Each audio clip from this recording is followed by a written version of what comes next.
Welcome to the mbaMission podcast, where every week we discuss different MBA application components and give our expert guidance on everything business school admissions related. Hi, I'm Simansky, host of the mbaMission podcast. I'm here today with two of my colleagues, both executive directors at our firm and Harvard Business School graduates. It's Jessica Shklar and Devi Vallabhaneni. Hi, Devi and Jessica.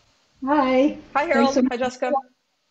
Hey, let's begin by both of you introducing yourselves. You've both been at mbaMission for a bit now, as well as Harvard Business School graduates. Yeah, so tell me your stories a little bit.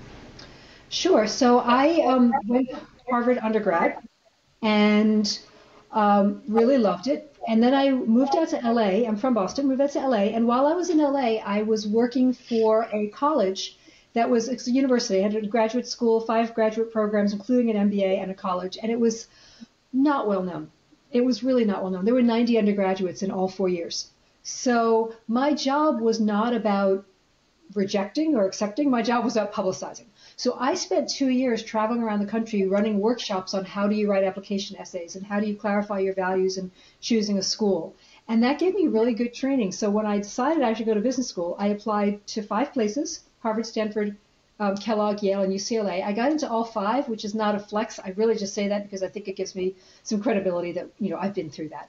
Went to Harvard for business school, worked in financial services. When I was laid off eventually, years later, I was the senior vice president of quality at JP Morgan Chase in the Chase Home Finance division. And that's when I joined mbaMission. So that's 15 years now. I'd never really moved far away from applications, and I just love it. I love helping people tell their story.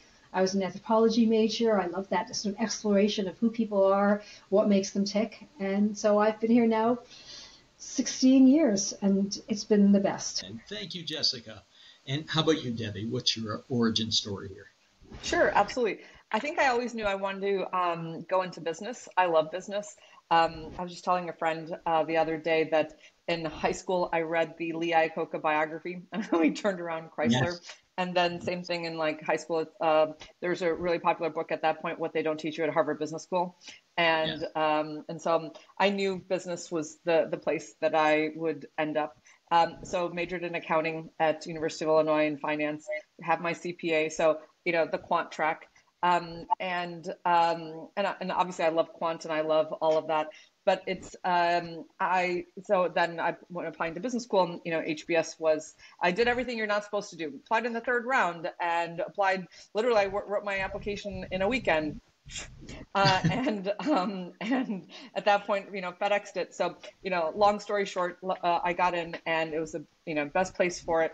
I was the person that if you had gone on campus to do a tour, I would have been the person you would have seen. So that's when the spark kind of came of this is the dream for so many people. And it starts when they understand what HBS is about. And so that was 1997. And so I've been in admissions, peripherally since there. And then wholeheartedly, I would say over the last 15 years.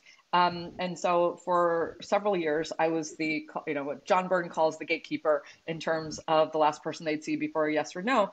And at that point, it would be so frustrating when you'd see good people do things that they just weren't aware of. And so what I am so grateful now to be at mbaMission is I can help them craft their story and how they think about themselves and their own path and their own goals so they meet that moment. And that's what I love about my time at mbaMission, because we are, to me, it's both business. I could still speak business every day and about people and their lives. And so that's why this is so meaningful to me. How long were you on the the HBS admissions committee? So when I was an alumni interviewer, that was about 3 years in the early 2000s. And then they changed their whole setup. And then for 3 years in the current system. That's great. Debbie, this is a great segue here because we're going to talk about change a little bit. And one of the things that has really changed this past year is the Harvard Business School application. In fact, not only now are there 3 essays instead of what used to be 1 long essay, but even when they talk about what they are looking for, they give us 3 different things. This year, they're looking for business-minded, leadership-focused, and growth-oriented applicants.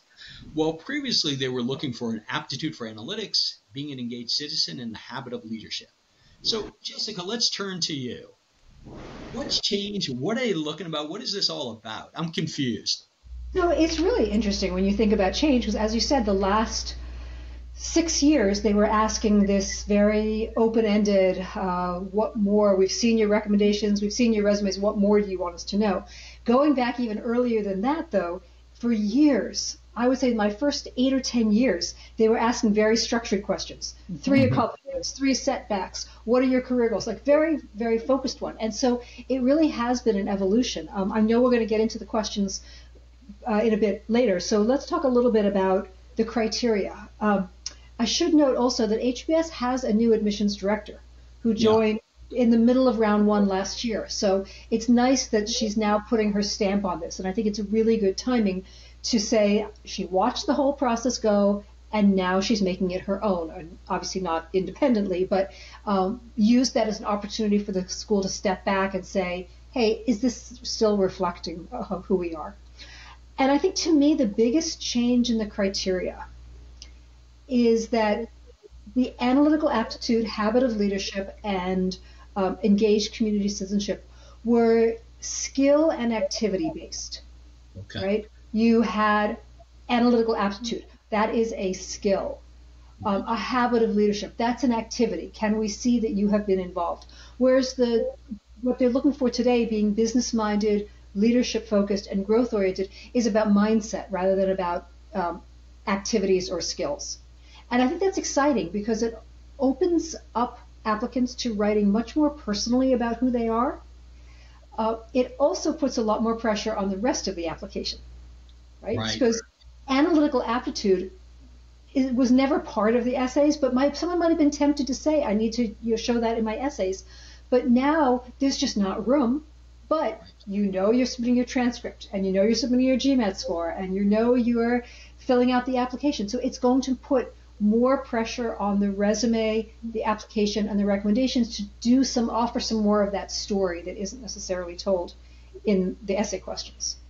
But I think that the mind the shift from skills and activities to mindset says a lot. I think it really promotes that HBS is looking for, not for one thing, but for individual stories. Yeah. And I want to talk about the essays in particular, but I'll just say, sort of seeing it from my side, which is I both loved and hated the HBS essay, and I'll tell you why. You could write a great essay, right? It could be very existential. I mean, all of us, we all share our essays with each other. We each sort of fine-tune. They were hard, though. Last year's essays were hard, and the previous year's essays were hard. They just feel a little bit more boring to me. Debbie, why don't you, maybe I'm not thinking of something. Debbie, how are you thinking about essays? Well, I'll share with how I used to and then how I'm going to. How about that? Yeah. So before, I really did take it as what else? And so the resume had to tell your entire business history, right? The resume is historical. It's not forward looking, but you can write it vis-a-vis your goals. Your recommendations, they play the same role in terms of who, how you did on the job, who you are in the workplace. It shows your character. It shows your analytical abilities. It shows kind of, how you dealt with setbacks. The recommendations provide so much insight, and they will still. The essay before, it allowed people to show their character. It allowed people to show some origin story. It allowed them to connect different dots that the other parts may not be able to. And that is the one thing I fear is going to be lost. And so therefore you have to be much more proactive in connecting dots in a shorter way, in a more brief manner, in these 3 essays. And so I still want people to think what else, because I think that allows you to take your accomplishments or your activities or even parts of you further. So I think you can still take that mindset, but then vis-a-vis 3 categories: business, leadership, and curiosity. So if you still view it as what else, you still need a strong resume. You still need strong everything else, like what Jessica said. But now the way you tell your story is just more brief. Okay. So instead of some starting with some scene where in terms of setting up the stage. Right. Yeah. So it might be less storytelling and more in terms of get to the point because you have a lot to pack in. And I think the other piece with that is that the questions each have so many sub-questions. Correct. Right. It's, there's not one question that's just a deep dive. Even the one that's the simplest, which is the growth one, the growth rate, describe a time that you showed curiosity, and then someone remind me how it. Yeah. I have them right here. So why don't I just read the essay questions? And the first essay question is the business-minded essay. Please reflect on how your experiences have influenced your career choices and aspirations and the impact you will have on the businesses, organizations, and communities you plan to serve. We'll take this one at a time, but let me at least read all of them now. Leadership-focused essay. What experiences have shaped who you are, how you invest in others, and what kind of leader you want to become? 250 words. And the growth-oriented essay. Curiosity can be seen in many ways. Please share an example of how you have demonstrated curiosity and how that has influenced your growth. Up to 250 words. So, Jessica, to get back to your point, these are 3 essays, all with multiple parts to them. So, and I would make a note also for those listeners. If you look at the essay page on the HBS site and then look over on the left where they sort of list everything, there's a section that says, what are we looking for? They list the criteria there, and they're very explicit. They have a second paragraph that says, in the application, we will be looking for. So if you look at the business-minded question, after describing what they mean by business-minded, they say, we will look for evidence of your interpersonal skills, quantitative abilities, and the ways in which you plan to create impact through business. So, right. One of everyone who's listening, this is on the MBA HBS admissions page, who we are looking for. Right. And so what I'm advising my clients to do is take the essay question, put it on a sheet of paper, for us, a document, and then go to that other page that says, what are we looking for, and take that line that says in your application, put that right underneath the question. Now, as you write the essay, then the step 2 is highlight the key elements of the question. So, for example, in the business-minded question, please reflect on how I would highlight your experiences, and then have influenced your career choices. That's looking backwards. How have your experiences influenced you looking backwards? And aspirations. I'd highlight aspirations, your career experiences that you're looking forward, and the impact you would have. So I'd highlight experiences, career choices, aspirations, and impact. And then under what are we looking for, I would highlight we will look for evidence of your interpersonal skills, quantitative abilities, and the ways in which you plan to create impact. This is very tactical. What it means is, as you write your essays, you have a very visual cross-check for yourself, where you're like, oh, did I discuss impact? Mm-hmm. Did I discuss aspirations? And I do this with all multi-part essays, but these Harvard ones are so complicated and in such short space that it's really easy to forget one of them. And I think that maybe Devi can speak to how questions are chosen. I don't know if you were privy to that, but our assumption is that schools choose these questions very carefully. And this year, the HBS questions came out 7 weeks later than they did last year. Yeah. That means to me that they spent a lot of time planning these essays, and every word matters to them. Yeah. Can I just throw in, and Debbie, I really want to get your reactions here, but can I just throw in how we read the process? We were told something like June 1st, it was reported on Poets and Quants that the essay would not be changing. And Poets and Quants is usually a great source for these things. John Byrne has great relationships. The essays would not be changing. What was it? Was it the next day? 3 days later? And that day. Was it that day? That day, it's like, hang on, we're not saying that the essays will not be. It was all within 24 hours. So, Debbie, what do you take from that? And just, Harvard Business School, the ins and outs. What do you take from something like that happening? So looking at the essay questions now and then probably divining backwards in terms of what happened, because the way I look at the essay questions is there's a little bit for everybody to show themselves, right? In terms of if you're going to change careers in the business essay, then what experiences have led you to that? So I'm sure career changers are going to view it differently.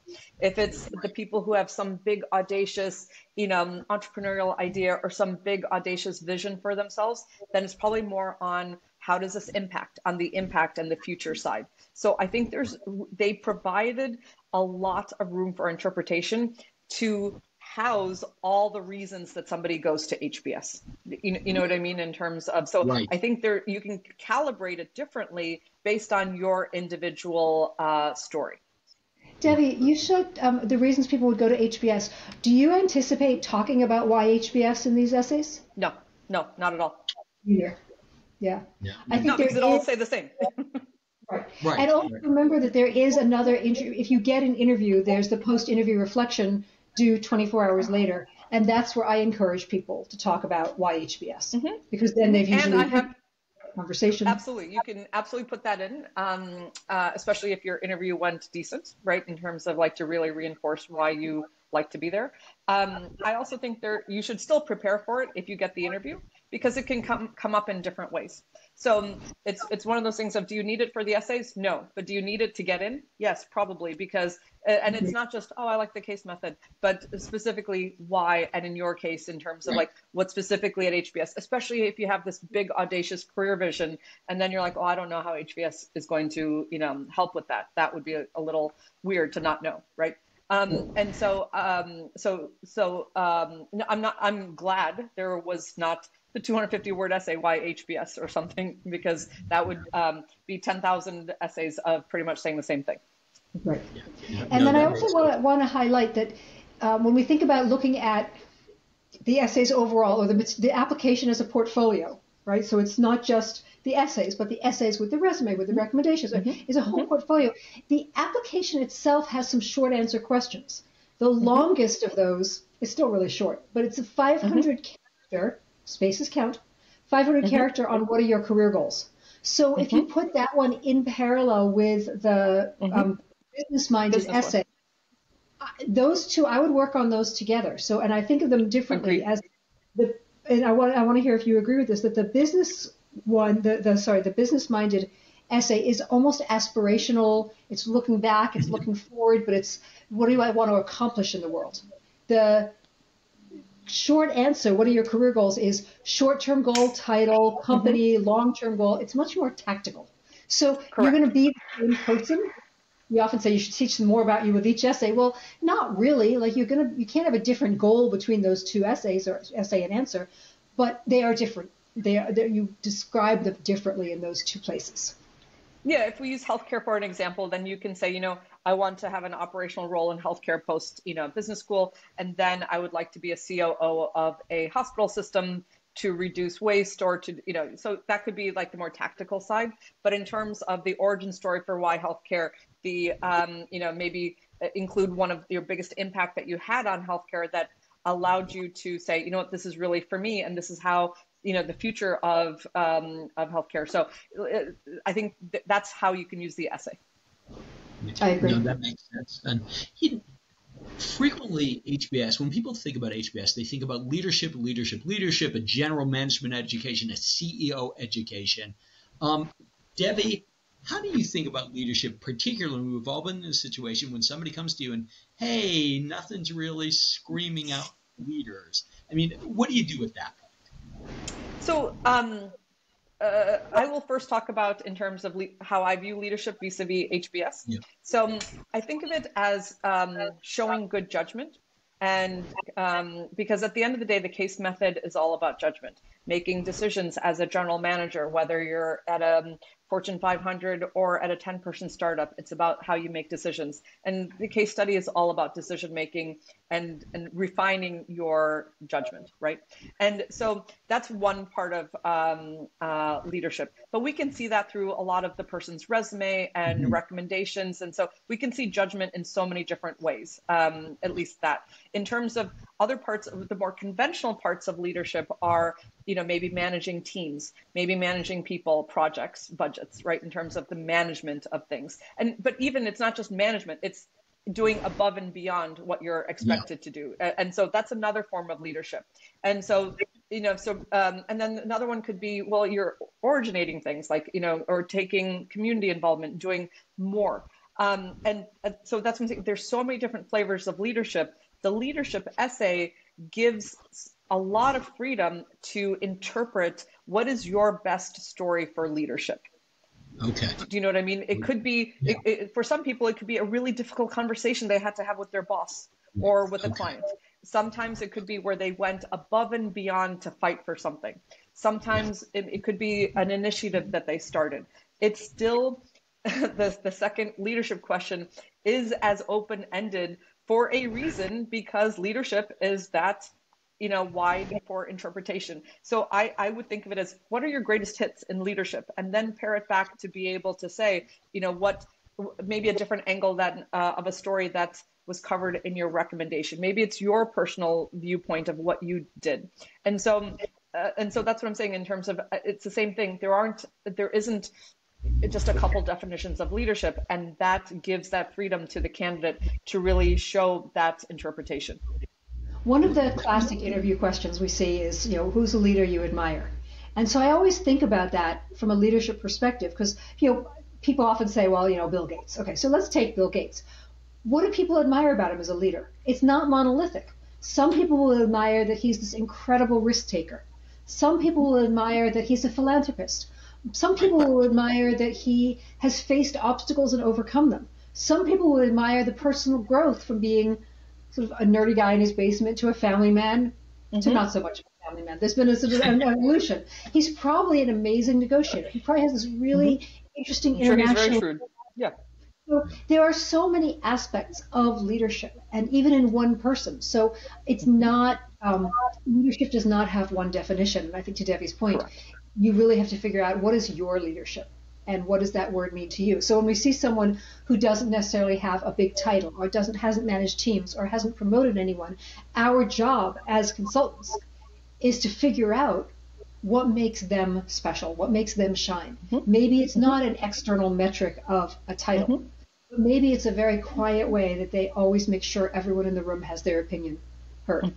Maybe it's they're the one who makes sure that new people have the thorough orientation, or they're the one who's comfortable asking the questions that everyone else is scared to ask.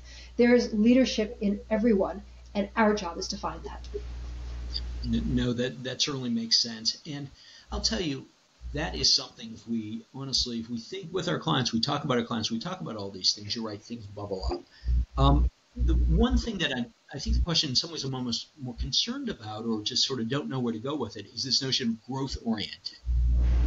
Aren't we all growth-oriented? Is it actually quite hackneyed? I mean, is it almost like something that, yes, is out there, it's obvious, sure, I've grown, I've become, physically, I've gone to CrossFit. I started reading all the great books. I really hope you're writing an essay about CrossFit. I actually had a CrossFit trainer as a client, and we did a good job with that. But seriously, growth mindset, growth orientation, 250 words. It's like, what are we talking about here, actually? Can I jump in?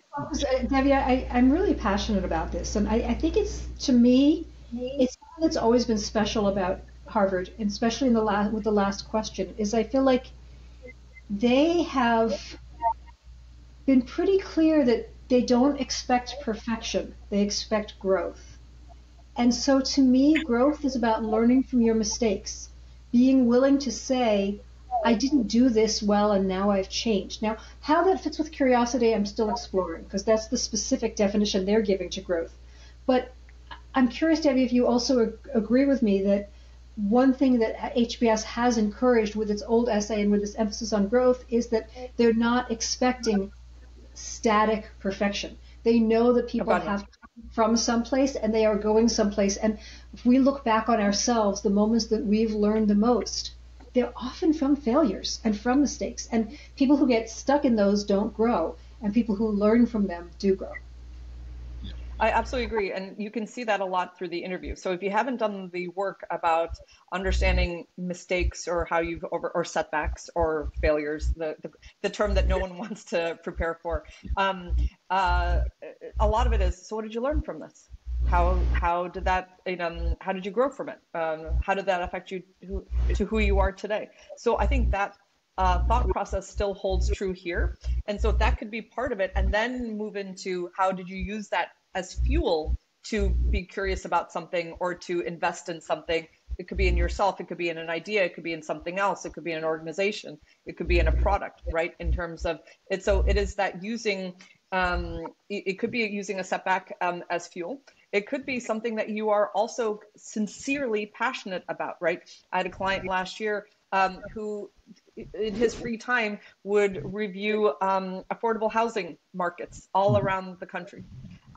This year, if he was writing this essay, I could see him really, nerding out about that particular topic and why that means so much to him, and therefore seeing its potential and really coming up with, and showing that side of not just interest, but the business side, but the people side, right? In terms of there's so many different sides to an idea. I could see him using that essay to show a curiosity about an idea. Okay. Yeah. Okay. That's really interesting. That's very, very helpful. Now, is growth something that always has to be personal? Or maybe I should say, how personal does it have to be?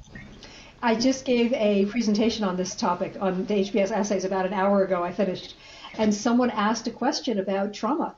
How do you write about trauma in these essays?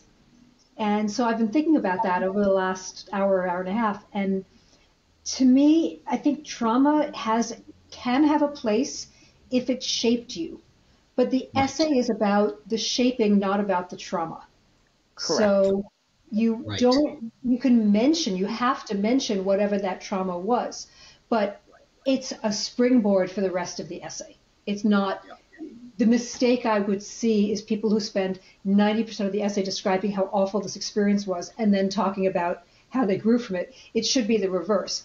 You almost, I wouldn't say downplay the trauma, but you give the facts of the trauma and then have the emotion in the recovery, the triumph, the pain, the overcoming of it, rather than the situation itself. And I've seen essays about horrible traumas, and usually been fantastic, focused on the growth. Right. I'll tell you, Jessica, I'm going to agree with you because it's also top of mind for me. Yesterday, as you know, we do a lot of ding reviews. We look at people who did not get accepted to certain places. And I read a really excellent essay yesterday from a woman from the Ukraine, and she actually about her experiences. And I'm going to say it to you. I did not say it to her in quite the same way, which is I read sometimes essays like this, and I frequently end up with, so what? And I don't mean to be cold or callous here, but it's one of those things where I've just read a biography, but I don't know what to do with it. So how has that changed you? What has that meant for you? Right. Yeah. And I often push people to give me the what and the so what. It's to give me the facts, but don't stop with the facts. So what? Why do I care? Why is this relevant? And it's hard when you're writing about trauma. It's so easy to stay caught in that emotion, but that's not the place for this essay. That's not what this essay is about. Correct. It's not a pity party essay. And any whiff of a pity party, no way. Not appropriate. And so I think you'd have to gauge your emotional wherewithal. If you are tempted to write about the trauma and not about the growth, maybe you need to pick another topic. Because there's plenty of other ways to interpret this question. But if you have gone on the other side of trauma and have now seen, in terms of how you've changed, you're probably ready to write a very authentic essay. Yeah, right. And, just to circle back a little bit here, and again, Devi, maybe you talk with us. What is the overall message? If we think about 3 essays needing to fit together, needing to be something in mosaic, what picture is Harvard Business School looking for by the time they put all these pieces together? I think it's the same. It's the same picture as before, right? In terms of they may just find it in different places on the application. And the reason I say that is the case study is still the same. The way the classes are run are still the same. Your goals are probably still the same. You're probably going to still admit the same type of profile of who the type of person is going to be successful in that environment. So if the end result hasn't changed, the way they review applications probably hasn't changed. I think they just want different call outs of different parts of somebody's background to it's like the executive summary version of you, versus the 900 versus the narrative biography version of you. You know what I mean? So I think of it as, what are your greatest hits, and let's make sure we really capture them. Okay. Versus the story that goes into it, and all of that. So yes, sorry. What Debbie said about, like, they're still looking for the same. Just because the criteria is no longer analytical aptitude doesn't mean they're not looking for analytical aptitude. Exactly. Just because the criteria is not habit of leadership doesn't mean they don't want leaders. It's just they're phrasing it in a different way. That's exactly right. Moving the mindset from skills, but they're still going to be looking for those same criteria, same skills, type of people. Okay. It's the same program, that has been around for over 100 years. So the program, the experience, the classroom experience, the section experience, the case study, the, case analysis, nothing has changed. The skills that you need to be successful are the same last year as this year for next year. It's just how you put your story together. That's the only thing that's changed. And also leadership, same thing. You had leeway before of what leadership stories you're going to share, right, in your essay, or maybe not even you're conscious of it, but you can read between the lines, right? A trained reader is going to be able to read between the lines before and now. Yeah, that makes sense. I'll tell you, as one mbaMission consultant here, with two others who then lead to 5 of us, 25 of us. The one thing I've always been really amazed with, and this has been a surprise for me, at some of the top schools, you see an awful lot of very different types of people being accepted. I mean, you just do. I think it's, listen, on the personal perspective, Devi, Harvard Business School graduate, Jessica, Harvard Business School graduate, Julianne, Harvard Business School graduate. All you guys are different. You're all different people. You all have different strengths. All of that said, as we pull it up, 50,000 feet. So what does a Harvard Business School accept look like? If there is one thing that they look like, or two things, or 5 things, particularly, I mean, you two have worked with, again, dozens with good success. I mean, what's that through line? Is there a through line? Yeah, so this is what I tell consults, and I use this language a lot in my consults. But I don't say it specifically for HBS, but just in terms of as a compelling MBA applicant, I think it's just more extreme for HBS. I think you have to be able to max out your life. I think in terms of when you max out your life, you are going for it in different parts, right? Some people it might be work. Some people it might be what their passion project. It could be entrepreneurial. It could be that they want to cure cancer. It could be that they want to build affordable housing. Something in you is motivating you to max out every single part of your life. And I can tell when people don't. And usually in the last 20 years, you see enough patterns of people maxing out their lives in different parts of their life. And those are usually the people that get into HBS at higher rates than don't. So that's my personal... Yeah, no, that's great. I haven't heard that before. That's great. I love that. I've heard our CEO of mbaMission, Jeremy Scheinwald, say that the people who get into Wharton and Duke and Columbia and Booth and all these fantastic schools, they're the ones who, when they're given an opportunity, they knock it out of the park. The people who get into Harvard, Stanford, and I argue MIT as well, they're the ones who create those opportunities and then knock it out of the park. So it's that extra step of, so maxing out your life, absolutely. I love that expression. I'm going to use that now. But then it's not just maxing it out for those top schools. It's that one extra step. It's maxing it and then creating the max. Really showing initiative. That doesn't mean you have to have been promoted 6 times. It means you saw a problem and you fixed it. You saw someone who needed help and you stepped in. You saw a place where courage was needed and you had the courage. It's just how you live your life. Business schools are agnostic about what the activity, what the job is. Absolutely. They're not agnostic about the personal characteristics. That's exactly right. That's great then. That's great. And just sort of a last word here.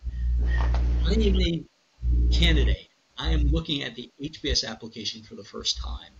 Debbie, how should I think about this? I would still focus on everything else, and I would still do the same thing as we did before in terms of the what else factor. And the reason is they're still trained that way. They're still going to read it as, in terms of if you're repeating the same story 5 places in your application, probably not using, thinking about it the right way. So you still have to be smart in terms of the what else, but I think you can use it it's like, what else? Then I would say, give me your greatest hits of like, what's your business impact? And then, and for some people, if their whole application and their whole experiences and communities about healthcare, do I need to know the origin story of that? Probably not. Instead, I would probably focus more on certain impact that they created and then move it to their vision, right? The future. And so that's what I'm saying. So I think it would be depending on the overall story. If somebody's a career changer, I would probably spend more on what were the two or three influences that helped them make that went into making their career change. And on a very practical level, I would lay out the essay questions and then brainstorm. You can download our free brainstorming document from our website or any other one, and list what are all the possibilities of answers for question one. What are all the possibilities of answers for question two? What are all the possibilities of answers for question three? Now, you can't tell the same story in two different places. No. And it's not just about not telling the same story. You can't tell the same story even if they took place in different places. If you tell a story in the career essay about how you're an amazing negotiator and problem solver, don't show that in a community service, in a community project on SA2. Don't show that you're a great negotiator. You've already proven that. So you want to narrow the essays down by first brain dump all the possibilities. And then literally, I sometimes will lay them out on a piece of paper in front of me, and I will circle, okay, these are my three possibilities here. Here, oh, I can't use that one here, moving on. Oh, wait, no, I want to use that. And you really have to look at these essays as a portfolio. If you just dive into writing, I absolutely agree. You'll be running short on ideas for the second and the third. You have to plan before you write. That's exactly right.